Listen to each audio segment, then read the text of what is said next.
तो पिछली वीडियो में हम लोगों ने देखा था ग्रामीण विकास के अंतर्गत कुछ चीज़ों को। 2 टॉपिक बच चुके थे, धारणीय विकास और जैविक कृषि।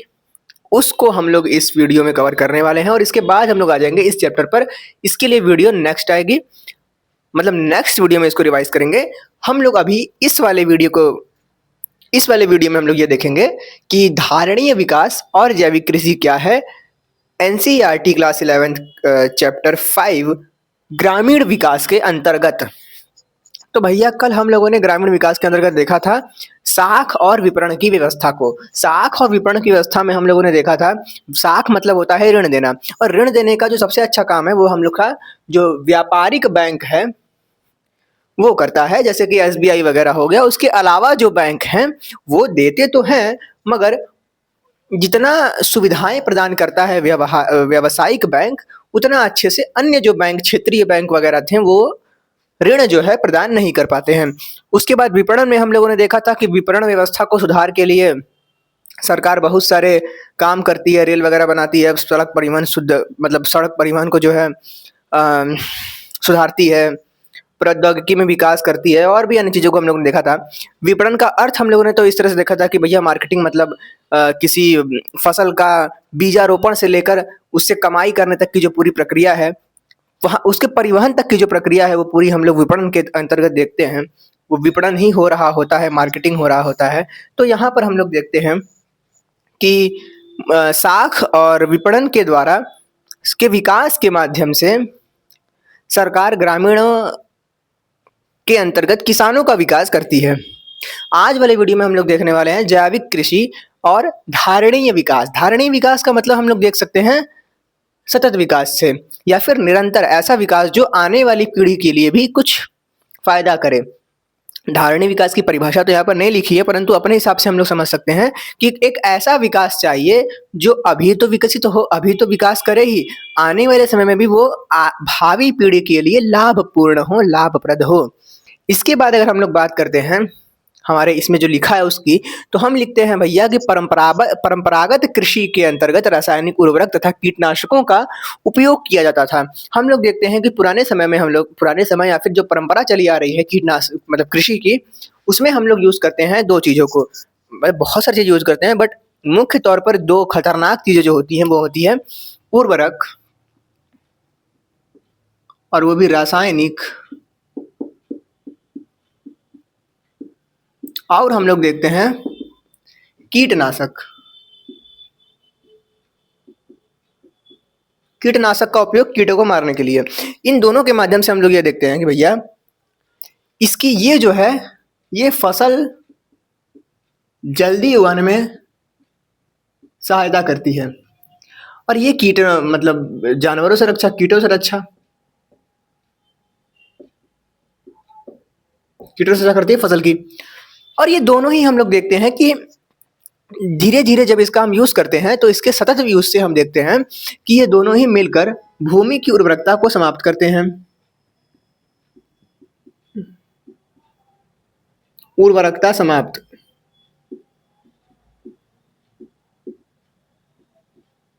हो जाती है। और हम लोग एक और टर्म देखते हैं, भूमिगत जल पर भी इससे असर पड़ता है।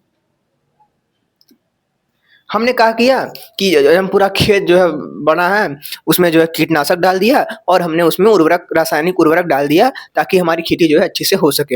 हो सकता है हमारी खेती बहुत जल्दी हो जाए, फसल बहुत जल्दी उग जाए, परंतु वही खेत पर जब हम निरंतर खेती करते रहेंगे तो हम देखते हैं कि वो धीरे धीरे वो बंजर भूमि जो है वो उसका उपजाऊपन कम हो जाता है, अतः उस पर फसल उगाना मतलब व्यर्थ रहता है।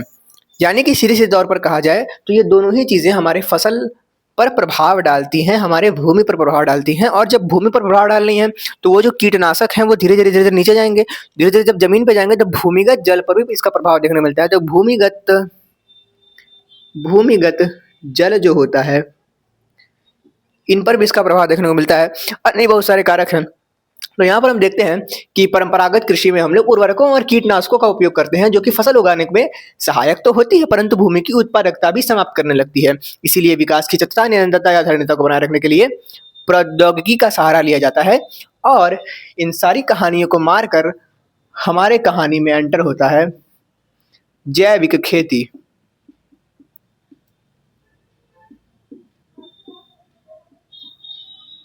जैविक खेती क्या होती है भैया? जैविक खेती में हम लोग ये देखते हैं कि इसके अंतर्गत हम कीटनाशकों और उर्वरक, रासायनिक उर्वरकों, इन दोनों का ही प्रयोग नहीं करते हैं।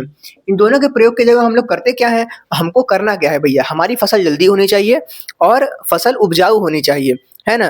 क्या ही बस हम लोग ऐसे मिट्टी से घर में हम लोग पौधा लगा देते हैं कि पानी डाल दो हो जाए, वैसे काम तो होता नहीं है खेती में। खेती में बहुत बड़ा क्षेत्र होता है और वहाँ पर हम लोग देखते हैं कि कीटनाशकों, उर्वरकों की सहायता से हमारा फसल जितना अच्छे से अच्छा हो सके उसका प्रयोग किया जाता है। थोड़ी देर में आवाज़ आने वाला है आप लोग को उधर से, अल्लाह अकबर का।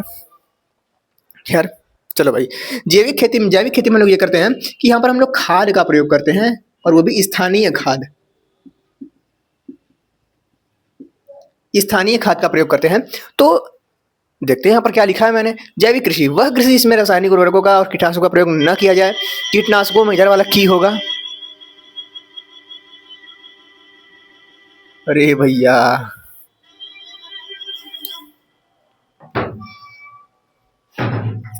चलो भैया, तो कीटनाशकों का प्रयोग नहीं करते हैं। खेती करने के वह परिदृश्य में पर्यावरणीय संतुलन को पुनः स्थापित करके उसका संरक्षण संवर्धन किया जाता है। इस चीज को समझने के लिए हम लोग क्या करेंगे भैया कि जब रासायनिक और ये दोनों ही नहीं होगा तो हमारा क्या होगा, भूमि की उर्वरता क्या होगी, बनी रहेगी, और भूमिगत जल क्या है वो प्रदूषित नहीं होगा। तो हम इस पर क्या कह सकते हैं, हम इस पर ये कह सकते हैं कि हमारे पास फायदा होगा। फायदा किसको होगा, हमारी जो धरती माता है उनको होगा। धरती माता को फायदा होगा तो क्या हम कह सकते हैं कि पर्यावरण को संतुलन बना रहेगा। तो यहाँ पर एक बढ़िया सी परिभाषा ये है कि खेती करने की वह पद्धति जिसमें पर्यावरणीय संतुलन को पुनः स्थापित करके उसका संरक्षण और संवर्धन किया जाता है, कृषि, जैविक कृषि के अंतर्गत ऐसी कृषि आती है। अब इसके लाभ क्या क्या हैं, इसके लाभ में ही हम लोग इसके पूरे कहानी को समझ जाएंगे। अच्छा, एक बार ऐसे बता देता हूँ, इसमें हम लोग देखते हैं स्थानीय स्रोत के द्वारा, जैसे कि गोबर हो गया, गोबर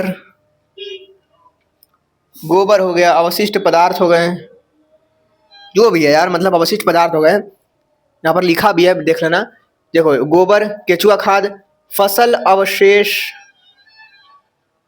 है ना, इन सब चीजों का उपयोग करके हम लोग क्या करते हैं, खाद बनाते हैं, जो कि रासायनिक जो उर्वरक है उससे इतना उपजाऊ नहीं होता है।